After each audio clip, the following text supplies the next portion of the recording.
Voz e imagen de la sociedad civil. Algunos datos. ¿Cómo se encuentran? Muy buenos días nuevamente. Estamos aquí en este su espacio Temas, Lemas y Dilemas en el canal Patrio. Un espacio que se abre a la comunicación para tocar todos los temas con la libertad que nos permite el internet. Los saluda su amigo Oscar Resdi. ¿Cómo se encuentran? Bien, Oscar, buenos días. Buenos días, muy bien, aquí con mucho ánimo. Bien, pues miren, estamos escuchando un poquito de música de fondo. Es una pieza de Harold Copland que se llama Sinfonía Apache. Es algo muy importante, sobre todo creo que de los músicos norteamericanos, el único músico serio que tienen. Los demás son muy buenos, pero bueno, poco de seriedad. Este hombre hizo también una pieza que se llama Salón México y que precisamente se inspiró en los salones de baile en México, el famosísimo Salón México.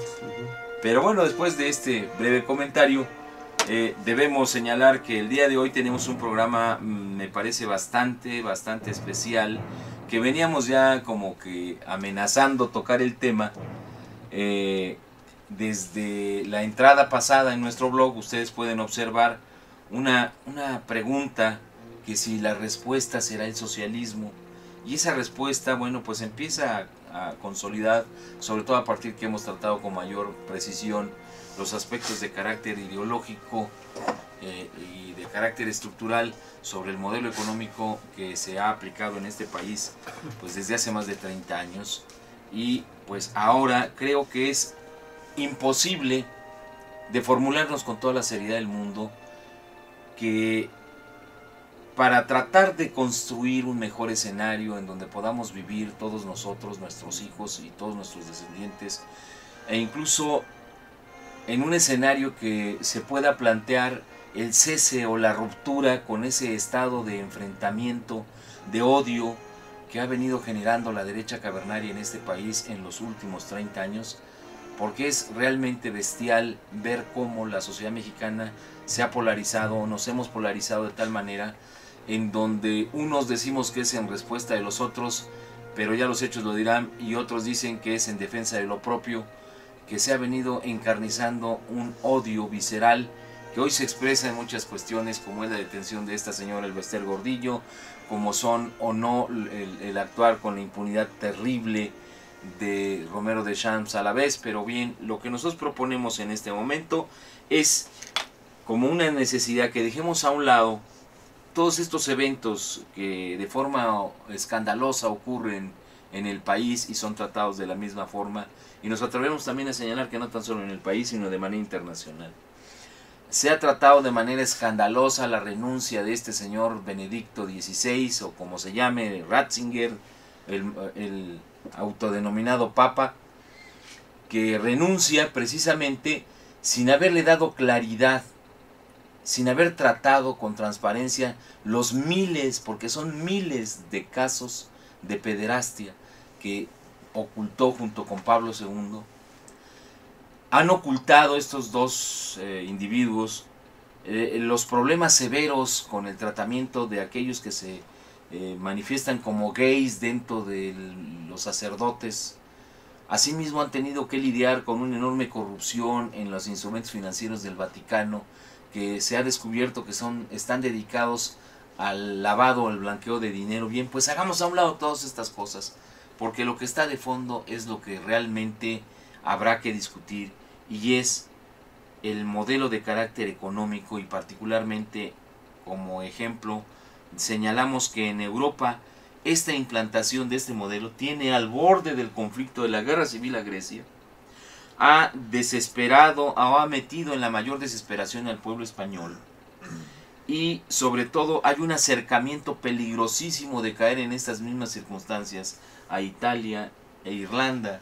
Si esto llegara a ocurrir en la zona euro, yo creo que estaríamos frente a lo que podríamos señalar como el problema económico más grave en tiempos de paz, de tal suerte que nada de ello, lo que ocurre en Europa, pues es peor o mejor, es igual a lo que ocurre en América Latina, y como ejemplo tenemos nuestro país, a México, en donde a lo largo de 30 años se han venido pagando precios muy altos.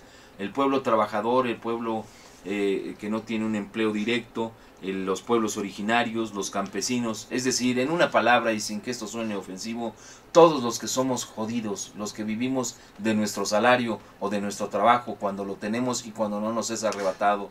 Y de tal manera que en ese sentido nosotros podemos decir que debemos decir un alto, un basta, un hasta aquí en todo este tipo de noticias que son generadas y se mueven precisamente para buscar la enajenación de un pueblo.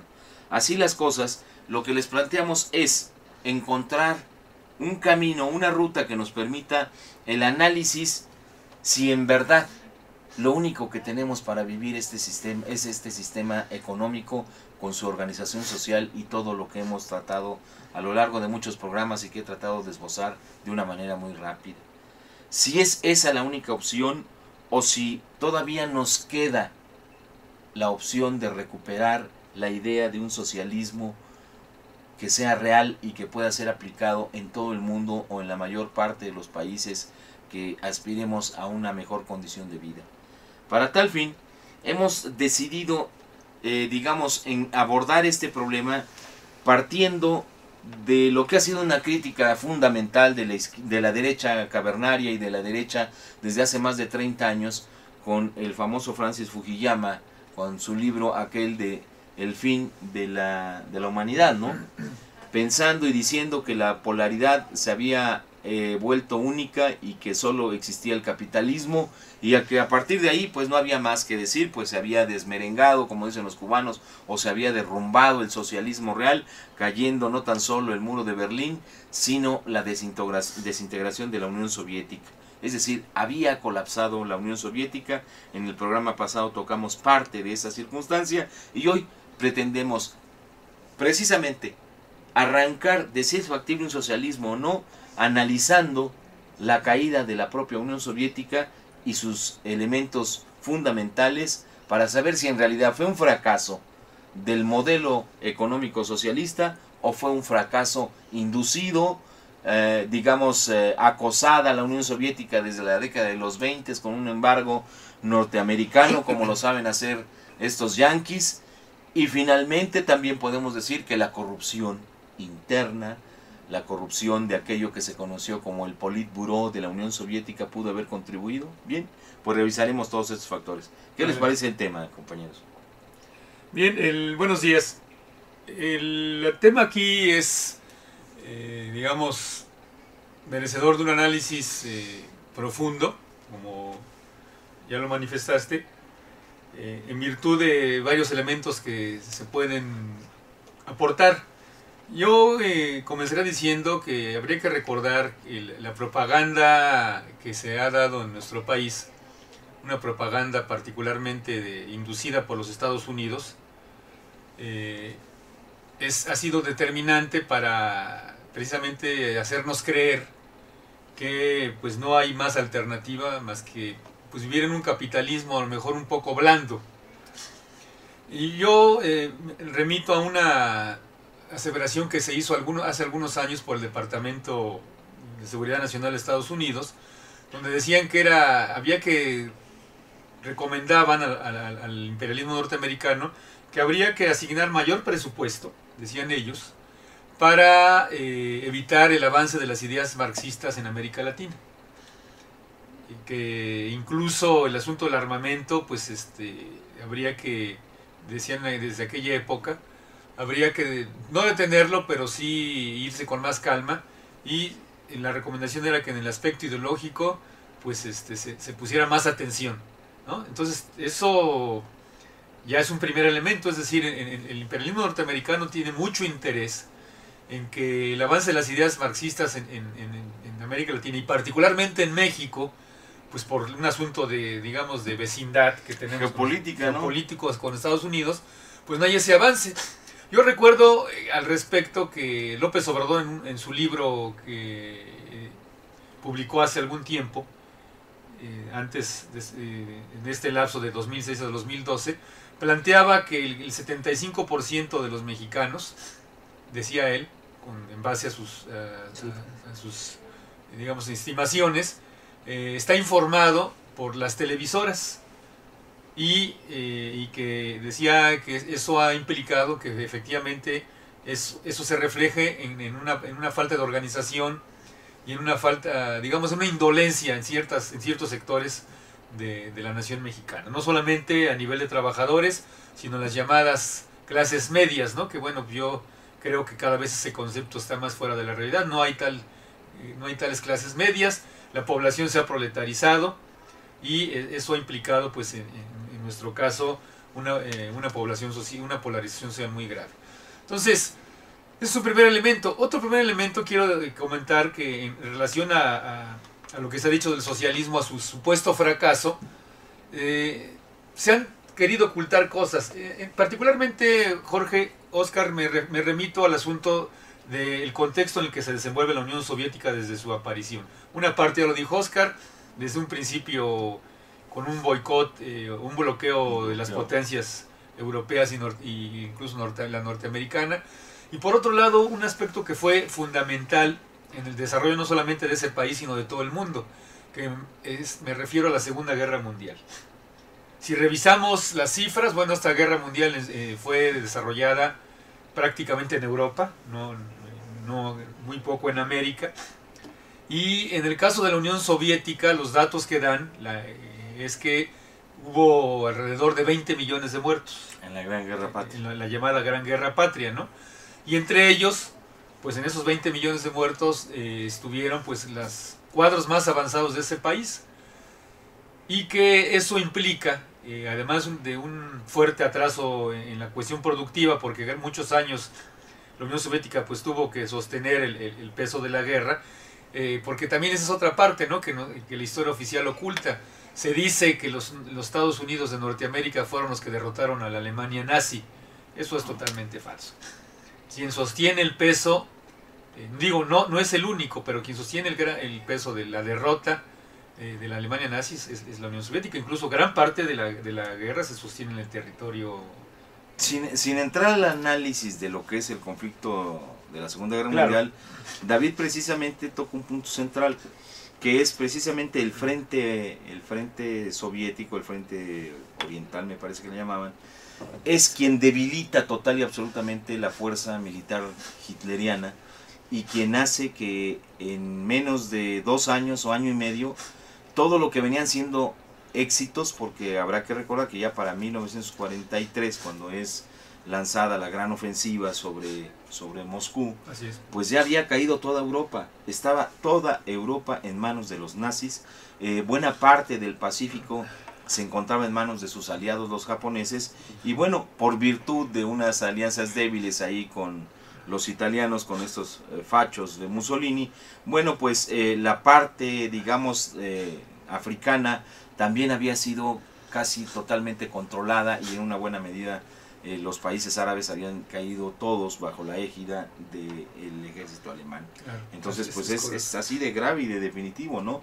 El hecho de que tenían perdida la guerra y la intervención decisiva de los soviéticos es la clave que determina el triunfo de los aliados, ¿no? Claro, es decir, en materia política, pues eso fue determinante, porque la Unión Soviética en esa época pues se dedicó a fortalecer su industria militar y dejó, pues si no de lado, pasó, Jorge, a nivel secundario todas las cuestiones productivas, La industrialización. industrialización y tecnológica, pues que pudiera, digamos, fortalecer técnica y materialmente al socialismo soviético, ¿no?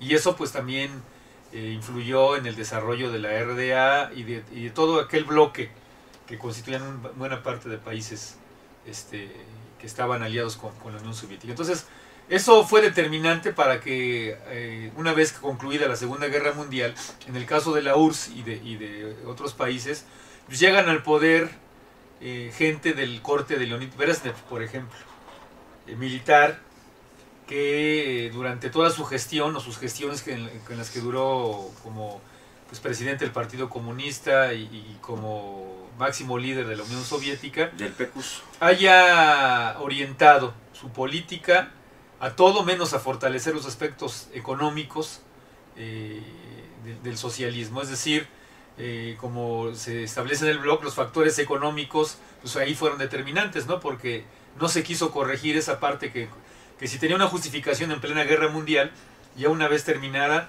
me parece que ahí fue uno de los aspectos determinantes, ¿no? Que la Unión Soviética tenía que haber, como parte de la reconstrucción de su patria, haber atendido los aspectos de carácter económico. Y ahí me parece que fue determinante porque la gente que llega al Partido Comunista Soviético pues le pone mayor atención pues a otro factor, que es la competencia militar y tecnológica con los Estados Unidos de Norteamérica, ¿no? Digamos, pasar a la llamada Guerra Fría, y que eso impide que realmente el socialismo soviético tenga un esplendor, digamos, en términos de producción de alimentos, de producción incluso decías de refrigeradores, de cosas tan elementales que requiere un país. Y pues no se diga, digamos, en los aspectos de renovación del partido, es decir, empieza a haber un fuerte control del mismo Partido Comunista y efectivamente una serie de actos de corrupción, producto de la política de la gente que llegó. A mí me parece que esas partes fueron determinantes pues para la caída, más adelante ya con la famosa perestroika de la Unión Soviética. Yo en ese sentido quisiera pues dejar esos elementos y pues dar paso a las opiniones de pues bien, el día de ayer que estábamos preparando precisamente como tema tratar si en México es viable el socialismo, bueno, pues estamos realizando nuestro trabajo que hacemos con toda seriedad, con toda responsabilidad para en este programa llevarlo a efecto. Nos enteramos precisamente el día de ayer que de una nota, ¿no?, de la muerte del presidente socialista de Venezuela, Hugo Chávez, pues, al cual mandamos nuestras condolencias desde este espacio a su familia y al pueblo venezolano. Y lo ligo porque estaba establecido ya en una parte de América Latina el socialismo denominado por el propio comandante Chávez, el socialismo del siglo XXI. Esto trae que en buena medida haya en una parte importante de América se han plegado al socialismo, como es el caso de Ecuador, Argentina, Bolivia, Uruguay, y quizá algunos otros. Este liderazgo que ocupó en este gran movimiento bolivariano, que así le denominó Chávez, la Revolución Bolivariana, se estableció este gran liderazgo en América Latina. Pero me parece que a nuestro auditorio había que ir orientando en nuestra discusión qué es el socialismo.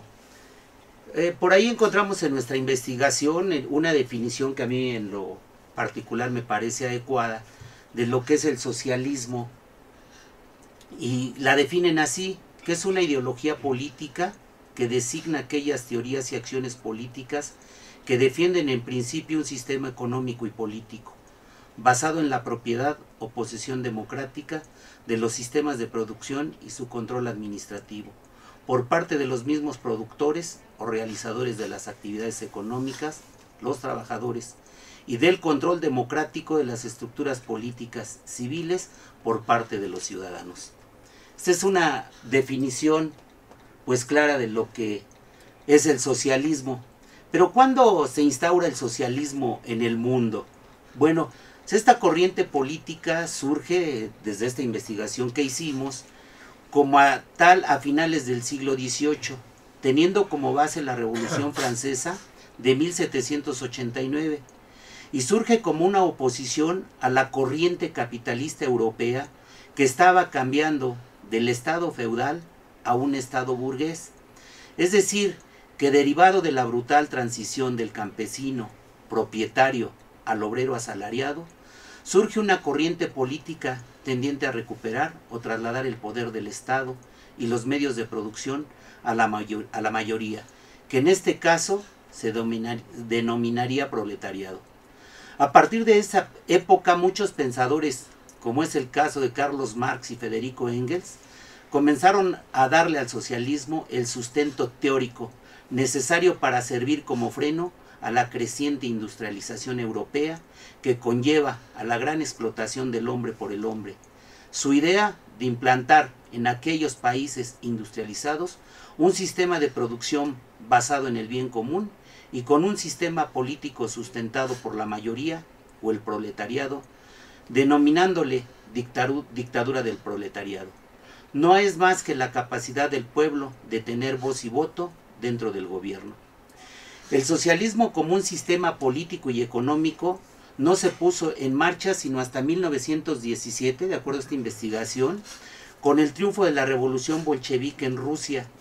Sin embargo, es importante aclarar que Rusia en aquel entonces era un estado feudal, es decir, no había tenido una influencia del capitalismo y por tanto no tenía la industrialización necesaria y la lucha de clases. Aún no se daba, poniendo al socialismo en una encrucijada, lo que llevó a los líderes revolucionarios a improvisar un socialismo nuevo, basado en las condiciones económicas y sociales rusas. A pesar de las condiciones adversas para la implementación del socialismo en Rusia, se logró su establecimiento, si bien con una represión brutal, se obtuvieron resultados favorables, tanto así que durante 70 años fue la segunda potencia mundial y único contrapeso para el capitalismo occidental, hasta su caída en 1989, como lo explicaban ustedes, con el muro de Berlín y la posterior separación de la Unión de Repúblicas Soviéticas Socialistas. ¿Sí?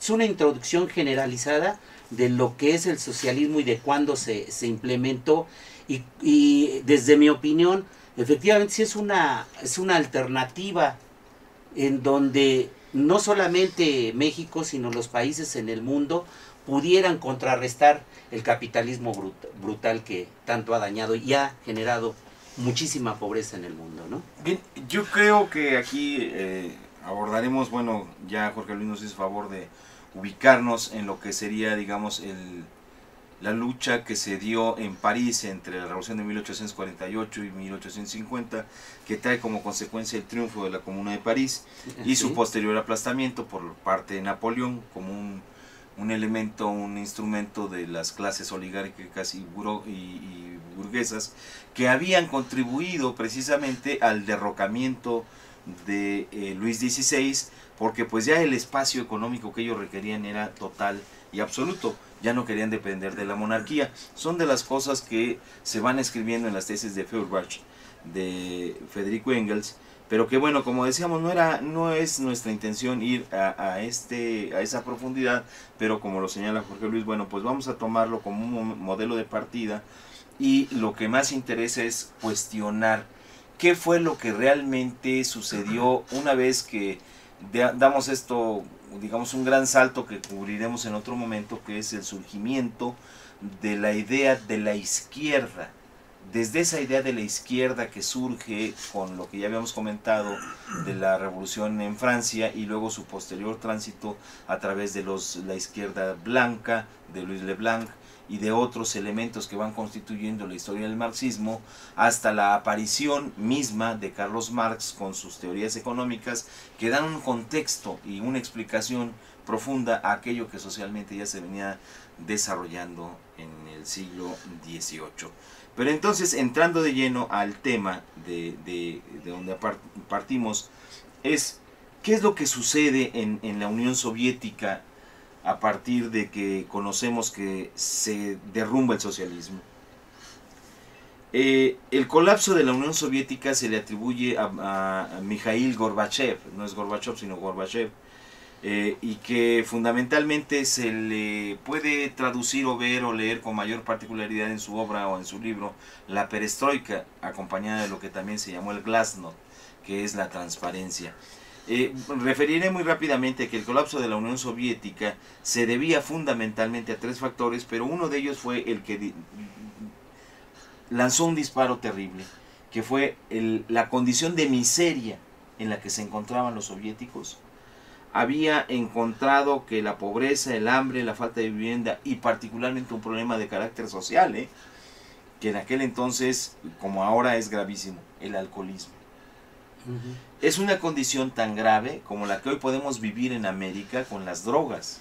Es decir, un agente de destrucción de la sociedad son estas adicciones y particularmente las que se refieren a las drogas. Pero digamos que la caída de la Unión Soviética se establece históricamente por varios de los investigadores que han puesto el énfasis en esto, y nosotros vamos a tomar como un punto de partida el análisis de Paul Colescott, que es un economista o un miembro del Partido Comunista escocés, y que es quien mayores datos ha reunido en función de lo que es conocido como los factores económicos en la caída del socialismo soviético.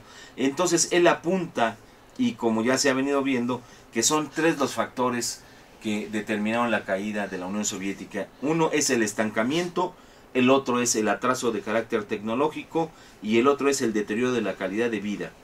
El primero se refiere a la agricultura. Por ejemplo, él toma el análisis, él señala que en primer lugar la agricultura, que mientras en China, al iniciarse la liberalización tras la Revolución Cultural de 1960, creció de forma continua el nivel de la cosecha, y en la URSS venía un descenso. Es decir, mientras en China había un ascenso, en la Unión Soviética venía en descenso, y ya para 1975 China y la URSS produjeron ambos, o cada uno por su parte, 225 millones de toneladas de trigo. Y pocos años después, mientras China alcanzaba los 300 millones de producción de trigo, la cosecha soviética se contrastaba, se había colapsado, había caído a la mitad, a 150 millones de toneladas de trigo. La Rusia históricamente era exportadora de grano y tuvo que convertirse en importadora. Ojo, ahí hay un elemento concomitante que es lo que le pasó a México. De ser un país exportador de alimentos o de trigos o de cereales, en el caso de nosotros de maíz, ¿no? Pasamos exactamente a ser importadores. Y entonces más acusa todavía el golpe cuando el estancamiento de la industria, que se da para frenar el descenso de la producción, se recurrió al empleo masivo de la mano de obra. Y o sea, este es un poco las tesis keynesianas en términos de mano de obra para la producción, y también esta descendió de una forma alarmante, y los niveles de eficacia se despilfarraron en los recursos, y se compara con Occidente. El derroche de la energía que daba la Unión Soviética era evidente, pues para producir en 1980 $1,000 de producto bruto en Rusia se necesitaban 1.400, casi tonelada y media de carbón, frente a los 820 kilos que se utilizaban en Alemania, o los 565 que se utilizaban en Gran Bretaña. Este análisis que hace este economista es bestial. Es decir, el derroche de recursos para llevar adelante a la industria habla de la producción, de la tecnología y del uso de los recursos de carácter financiero. El otro paso que se enlaza con este es el atraso tecnológico al que se refería David. Es decir, que la Unión Soviética, a pesar de sus éxitos en la carrera espacial de la Unión Soviética, había terminado quedando rezagada en los sectores de alta tecnología. Esto se reduce de la siguiente manera: los soviéticos habían alcanzado, y lo tienen todavía los rusos, estaciones satelitales o espaciales habitadas. Alcanzaron un desarrollo tecnológico militar impresionante en la aeronáutica, en la naviera, pero no eran capaces de construir una licuadora eficiente o un refrigerador. Y no se diga que los que producían eran una cantidad tan limitada, que por eso es que el tercer punto, que es el deterioro de la calidad de vida que se observaba, era muy clara, ¿no? Entre 1960 y 85, la mortalidad a la que nos referíamos en un principio en la URSS pasó de 7.1% al 10%, casi al 11%, y esto se contrastaba sobre todo con la esperanza de vida de los soviéticos, que había pasado de 70 años a 67 años. Es decir, perder 3 años de expectativa de vida hablaba precisamente que se había colapsado el modelo soviético y que los principales elementos estructurales habían fallado. Y es por ello que Gorbachev, al convertirse en secretario general en el año de 1985, él digamos que se plantea el problema y pretende resolverlo y llega a un análisis correcto, es decir, de un análisis real saca conclusiones falsas. Es cuando lanza la perestroika y la glasnost, y que es profundizada por Boris Yeltsin y que trae como consecuencia el desmembramiento de la Unión Soviética. Y como lo decimos en nuestro blog, hay una parte que es importantísima. Si nosotros revisamos, claro, ya por efectos del tiempo estamos un poco a matacaballo, pero vamos a llevarnos este tema con calma, como lo ofrecimos. Habría que analizar cuáles son los factores, así como hay 3 causas estructurales, que es el estancamiento, por otro lado es el atraso de carácter tecnológico, y finalmente esto se traduce en un decaimiento de los niveles de la calidad de vida de la población. ¿Esto cómo lo explicamos? Bueno, mientras el mundo entero estaba entrando a la revolución tecnológica de los ordenadores, en nuestro blog pueden encontrar también hay información en donde el pueblo soviético vivía al margen de todos estos avances. Mientras por cada 100.000 habitantes en Norteamérica se tenían alrededor de 1975-80 un promedio de 11.000 ordenadores por cada 100.000 habitantes, en la Unión Soviética solo había 300. Y estaban todos, digamos, ligados a las élites, ya sean burocráticas o militares. Y entonces, por ello es que hay una discusión que se abrió precisamente a la caída del muro de Berlín.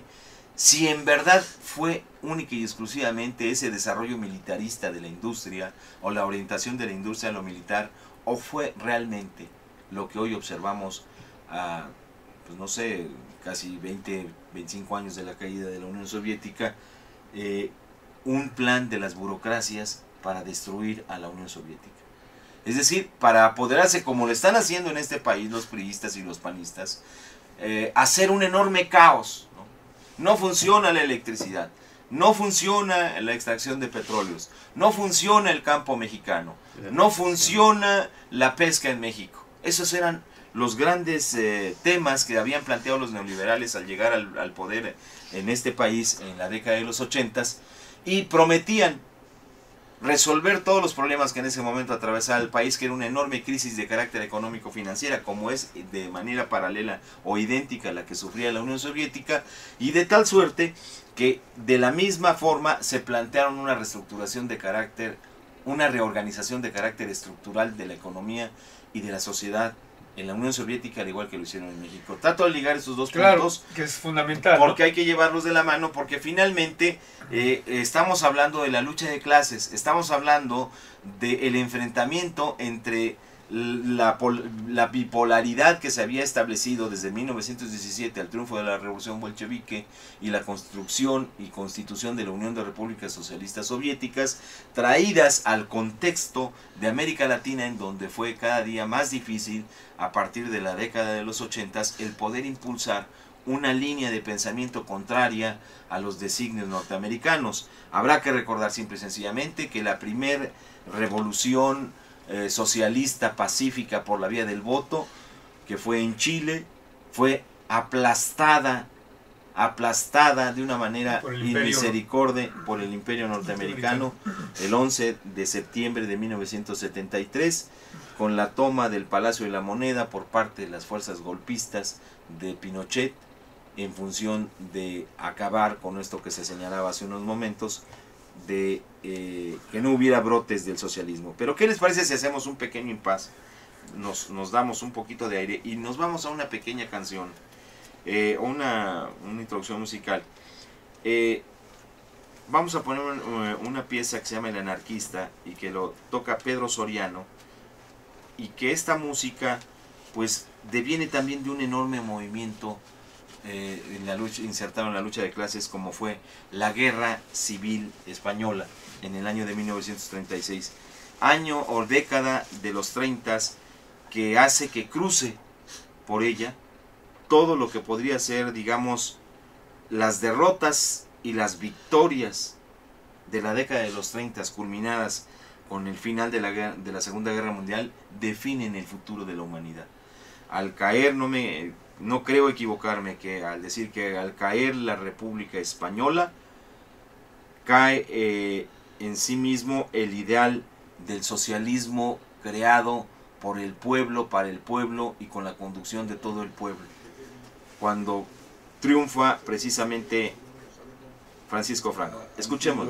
Sede de la CNT, y aquí se ve hoy sala convertida hoy en un pequeño teatro, pero esto fue, como algunos ya sabemos, la antigua sede de la CNT, y aquí se ve hoy se despidió a un ser muy querido por mí, por muchos de nosotros, de quien vamos a omitir el nombre. Y como yo no llegué a tiempo, la canción que me hubiera gustado cantarle aquel día, aquella noche, se la voy a cantar ahora.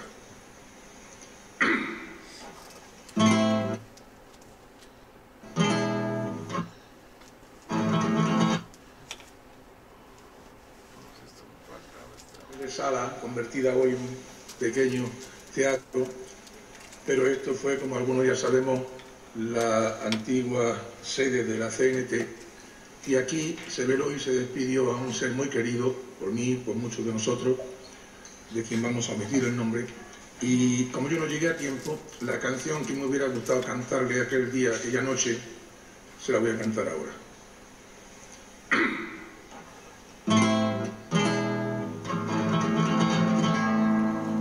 Todo el mundo sabe ya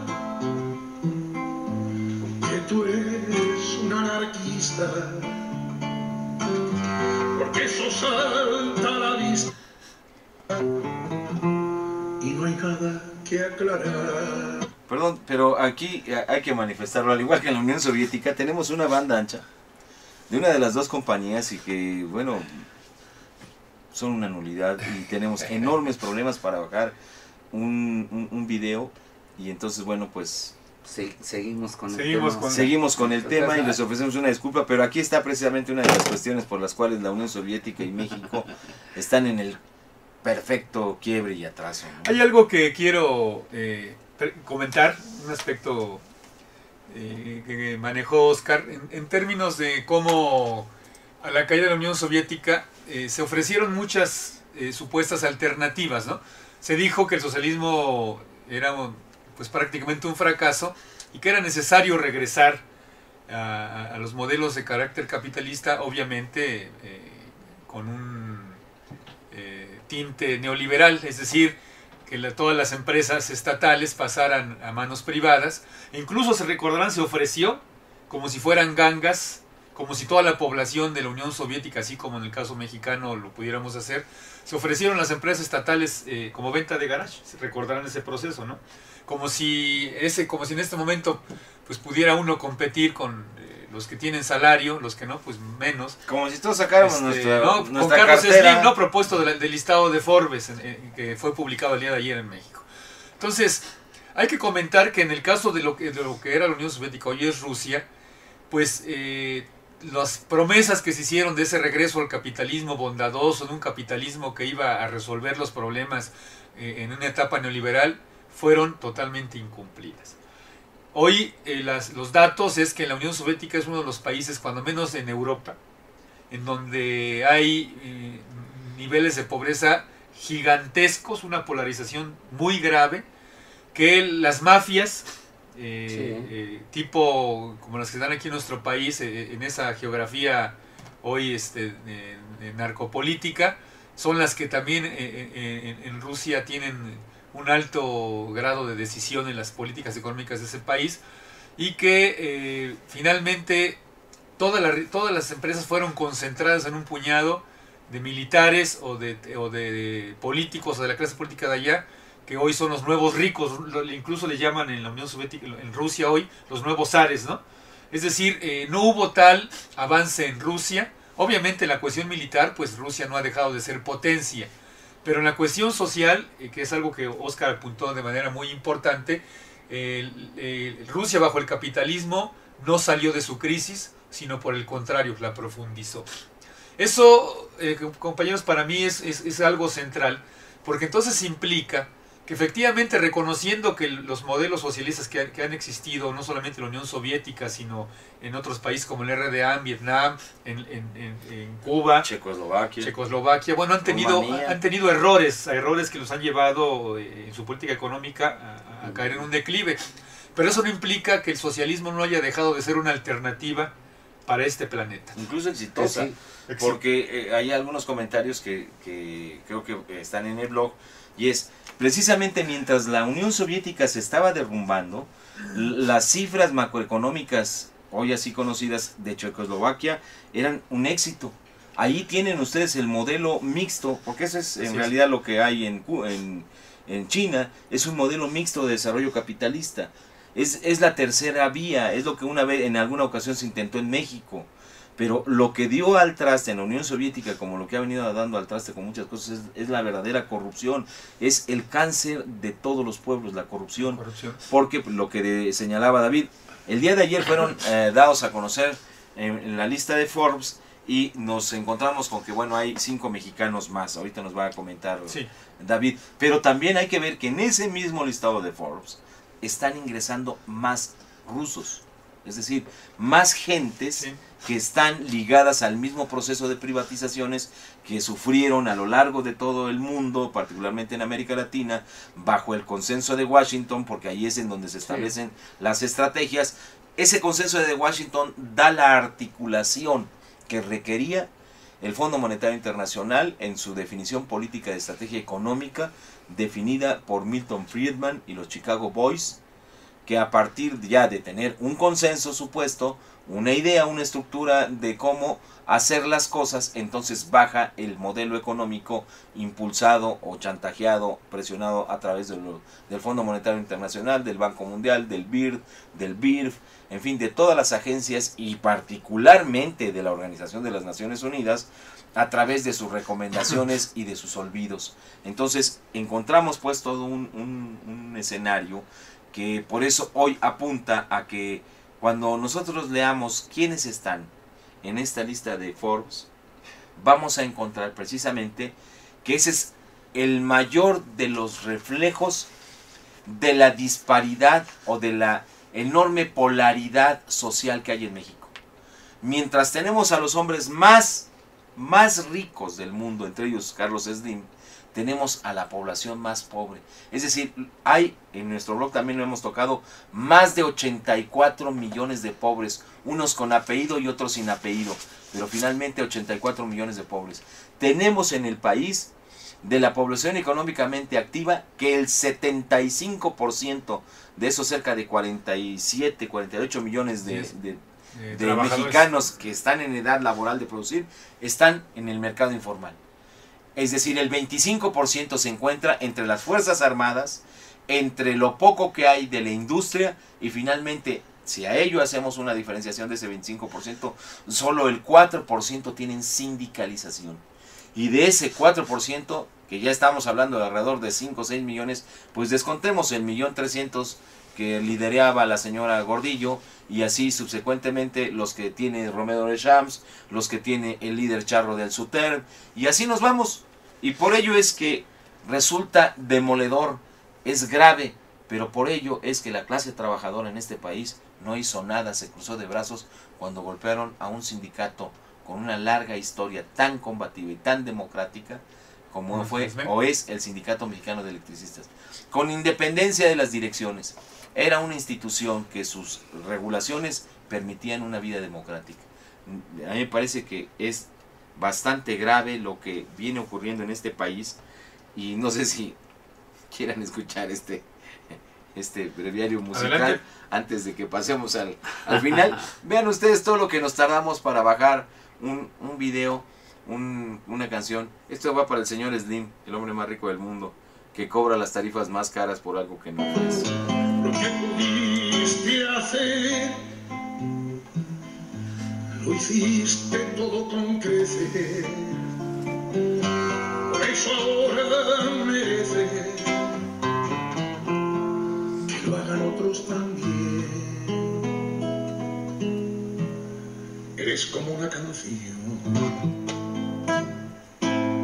que va por la tierra entera, no conoce frontera, que todos pueden oír, y tienes la condición limpia y pura de un chiquillo, la bravura de un potrillo que ilumina como el sol.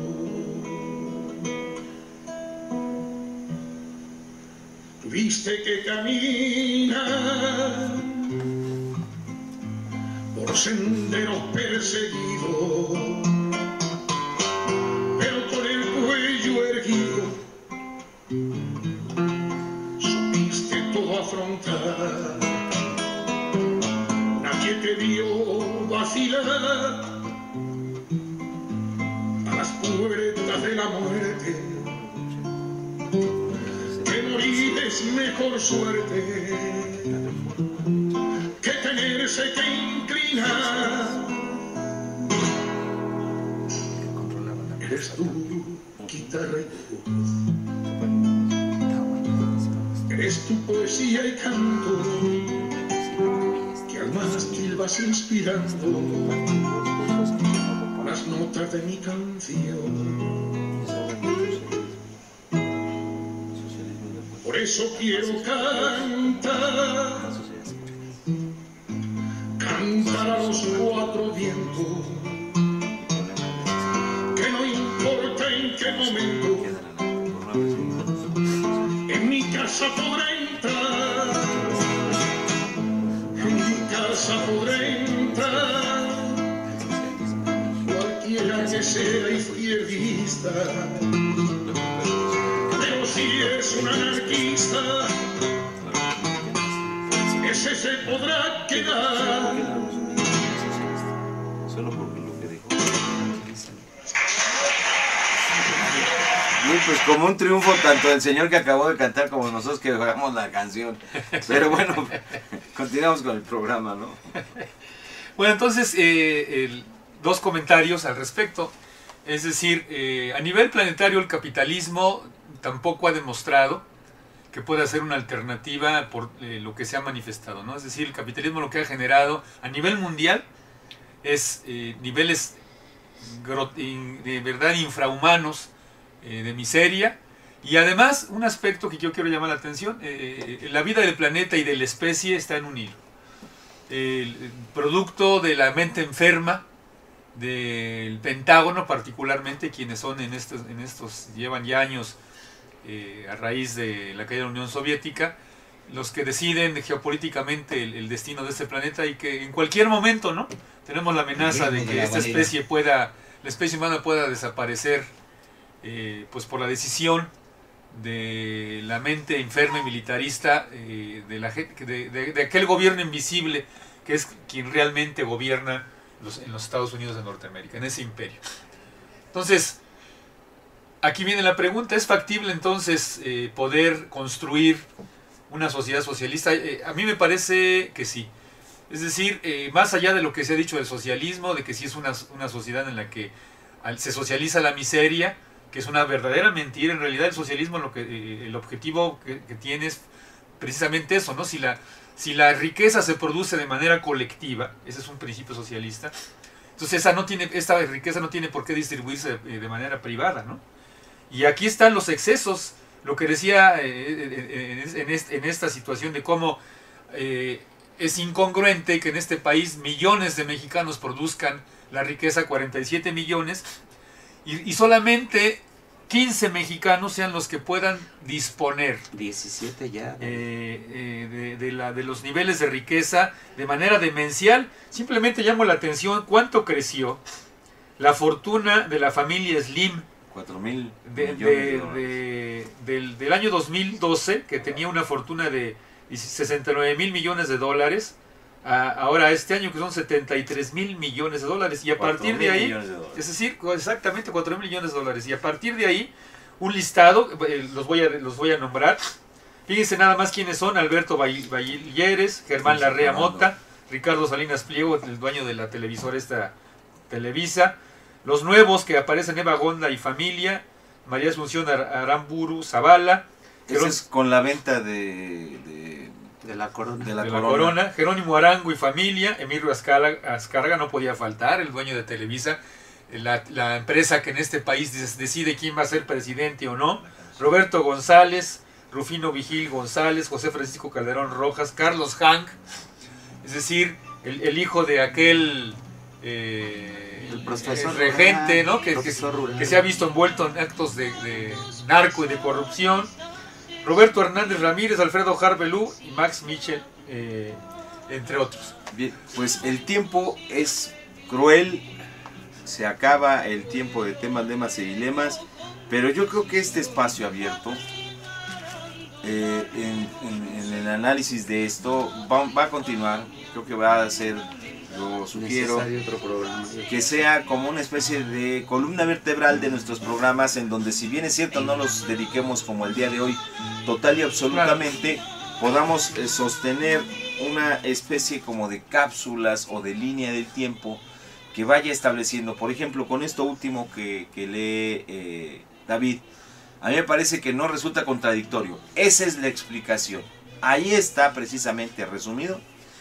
En este cuadro que ustedes pueden consultar el día de hoy en la jornada, van a encontrar la explicación rápida de lo que es el modelo capitalista. Y esto es lo que defienden las gentes que militan en el PAN, los llamados clase medieros. Esto es lo que defienden los obreros que se han dejado charrificar. Esto es precisamente el régimen de cosas que están defendiendo los dirigentes que no quieren democratizar a sus organizaciones sindicales, o aquellos que han pervertido a las organizaciones sindicales democráticas, llevándolas al más rotundo fracaso dentro del charrismo. Ahí está Telmex, ahí están otros ejemplos, pero nos estamos viendo la próxima semana en su programa Temas, Lemas y Dilemas. Muy buenas tardes. Buenas tardes.